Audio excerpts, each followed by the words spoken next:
Catus Maximus here, this time with a little kind of basic review of this 18-piece Vevor Cobalt hole saw set. Vevor is at least properly advertising these, one as being Cobalt,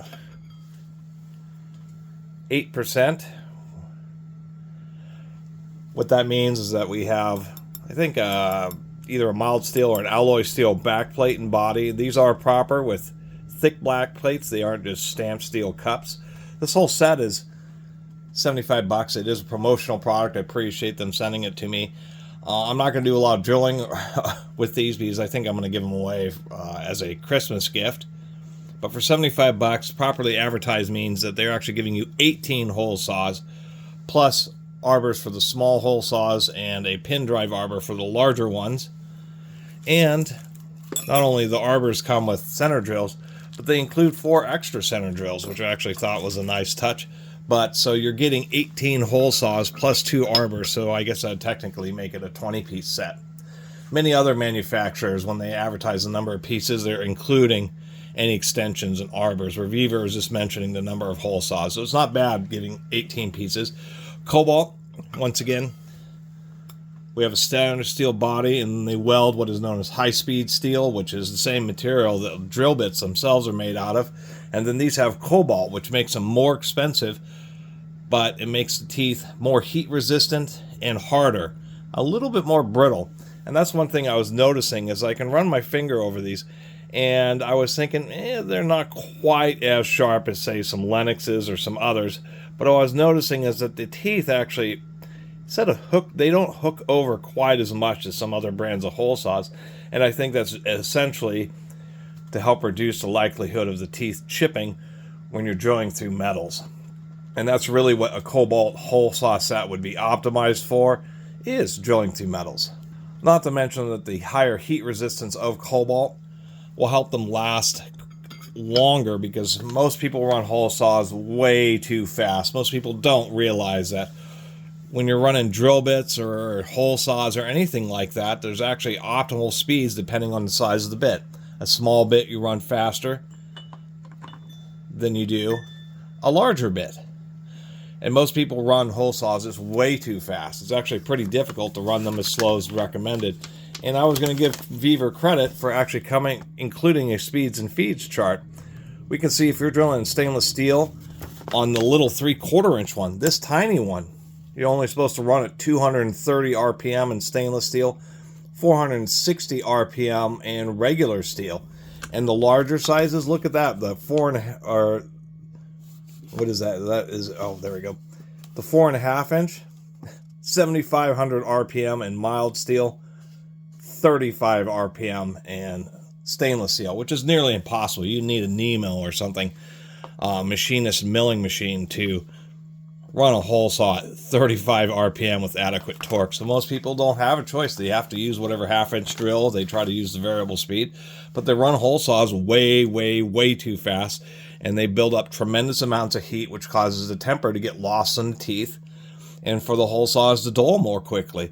So these being Cobalt simply means, even though they're a cheesier or a cheaper hole saw set, I don't claim that these are going to be better than the Lennox, Milwaukee, Morse, or other well-known hole saw brands, but they ought to hold up pretty well, especially considering $75 for this whole set, free shipping.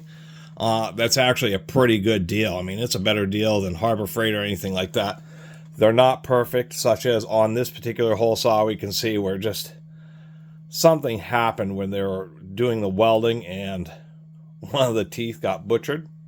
So like on this particular saw, you do have a big gap there, which is unfortunate, but it's the reality of a cheaper hole saw set. And this is great for like a weekend warrior homeowners. You get about 1.5 inches of drilling depth, so they're a little bit shorter than, say, the traditional Lennoxes and Milwaukees, which would give you about 1 3/4 inch or 2 inch drilling depth. Of course, they do all have slots to help pry out the plugs that get stuck in them. But overall, they're round. The quality control seems pretty decent. The other thing I was going to mention here is if we look, we can see the teeth are a little wider apart here, and then they get a little bit closer. So these are variable pitch, just not as aggressive as, say, a Morse or a Milwaukee or something like that, but they indeed are variable pitch. And this is the only one I found that actually had a defect, or it had a missing tooth during manufacturing. All the others seem great. And when you get a nice range of sizes, 3/4 inch all the way up to 4.5 inch, that pretty much covers most of the sizes that people need, unless you're installing recessed lights or something, and you have to get the specialty 6-inch or 8-inch hole saws. Other than that, they're all in this nice case. It does hold the arbors pretty well. We do have a pin drive. You know, it's just like a Milwaukee one. You know, you have, needs to be worked a little bit, but the pin drives is pretty standard. You know, you screw in the hole saw, push the pins down until it hits the spot. And the reason that these pin drives even exist is because when you're using large, especially larger hole saws, after you get done drilling, they can end up getting jammed on the arbor. So the idea is that you have these two pins that drive the saw, but it doesn't cinch down on the threads, making it easier to remove the saw when you're done. Of course, on the smaller arbor, you just have to use a hex wrench there, and on these small ones, they have a hex on the back, so they can get stuck, and you just have to use a wrench to loosen them up.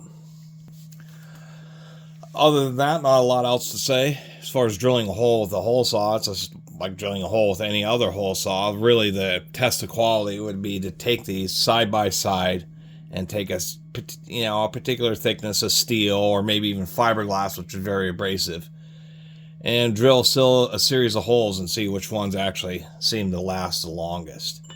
That's the only real way to test hole saws. But other than that, I think it's not a bad set especially for being Cobalt.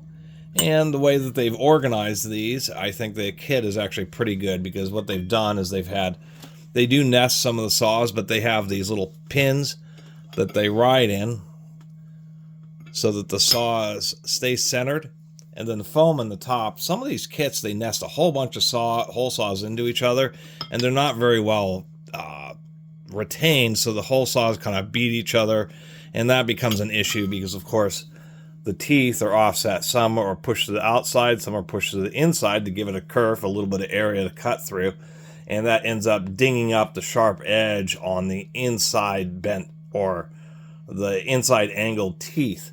And so this kit actually sufficiently prevents the hole saws from beating against each other. So at least there's that. It did come with a foam block to hold it all in. I just cut it up just so we could hold to keep these bits in their little spot here. But as far as a gift for a weekend warrior, this will probably stoke a lot of people out, just because, you know, for $75, you just have a set of hole saws that will at least individually last long enough for you to say, okay, I used the 1.5 inches a whole bunch, and then I'll just replace it with something from Home Depot or the hardware store, a more premium brand. But as far as getting into a set that's just going to have this whatever size that you may need, it's not a bad option. Anyway, really appreciate Vevor sending this to me, and appreciate everybody who's been watching. See you next time.